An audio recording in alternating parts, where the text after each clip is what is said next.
नमस्कार मंडळी, तुम्ही कधी बनवलात का बाजरीपासून बाजरीचे पापड?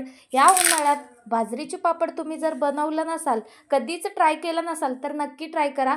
तर चला तर रेसिपीला सुरुवात करूया. इथे आपण 4 ग्लास पाणी गरम करायला ठेवलेलं आहे. आणि मीठ घालून घ्यायचे, खारी पापड 1 चम्मच आणि जिरे घालून घ्यायचे, तीळ घालून घ्यायचे 2 चम्मच.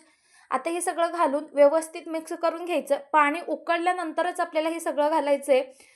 मस्त 2 वाटीची बाजरीची आपण पापड बनवणार आहोत आणि यामध्ये पापड खार पण घालून घेतलं. बाजरीची पिठाची तुम्ही जर हे कधी ट्राय केला नसाल तर नक्की करा. आता आपण 1 वाटी घालून घ्यायचं आणि पुन्हा 1 वाटी अशा सगळ्या आपण सगळं पीठ जेवढं राहिलंय तेवढं सगळं आपण पीठ यामध्ये घालायचं. उकळत्या पाण्यामध्ये मस्त शिजवून घ्यायचं याला. मस्त वाफवली गेली पाहिजे.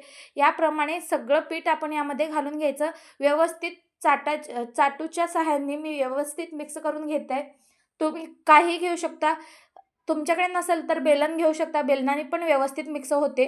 या पद्धतीने सगळा मिक्स करून घ्यायचा. एकदम परफेक्ट असा हा पीठ तयार होतो. व्यवस्थित एकजीव करून घ्यायचं आहे आपल्याला. यावर झाकून 2 ते 3 मिनिटासाठी आपण याला ठेवून द्यायचं आहे. त्यानंतर त्याला वाफ देऊन घ्यायचं आहे आपण.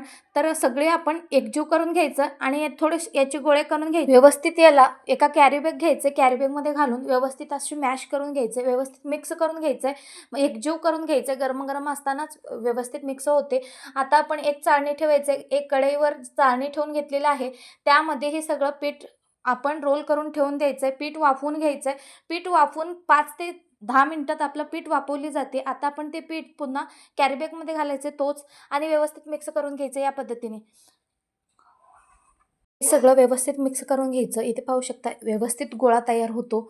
तर इथे या पद्धतीने तयार झालेला आहे आपला पीठ. आता आपण गोळे करून घ्यायचे. छोटे-छोटे गोळे करून घ्यायचे आणि पॉलिथिन पेपर किंवा तुमच्याकडे तेलाचा पाकिटाचा जर कागद असेल ते घ्यायचं आहे. तरी ते मी कागद घेतला. कागदवर ठेवायचा आणि वरून ताटाने प्रेस करून घ्यायचे. असेही आपले पापड तयार होतात. इथे पाहू शकता झटपट 200 पापड तयार होतात. 2 वाटीमध्ये 200 पापड तुम्ही कधी बनवलेत का? बनवली नसेल तर नक्की ट्राय करा. तुम्हाला ही रेसिपी कशी वाटली नक्कीच कमेंट बॉक्समध्ये लिहून पाठवा. आता इथे मी 2 दिवसांनी याला वाळवून घ्यायचं आहे. 2 दिवसांनी इथे पाहू शकता मस्त वाळलेली आहेत. आता आपण ही तळून दाखवते. इथे पाहू शकता मस्त असे कलरही आलेले आहे. आता आपण ही गरमागरम तेलामध्ये घालून घ्यायचं. मस्त दुपटीने फुलते मंडळी. तुम्हाला ही रेसिपी कशी वाटली नक्कीच कमेंट बॉक्समध्ये कळवा.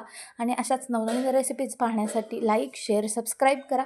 बेल आयकॉनला क्लिक करा जेणेकरून नवनवीन रेसिपीज तुमच्यापर्यंत पोहोचतील. तर पहा मंडळी, आता आपण याचा आवाजही ऐकू शकता. एकदम क्रंची असा आवाज आहे. तुम्ही हे ट्राय करा. जाता जाता लाईक, शेअर, सबस्क्राईब करा. Bye bye.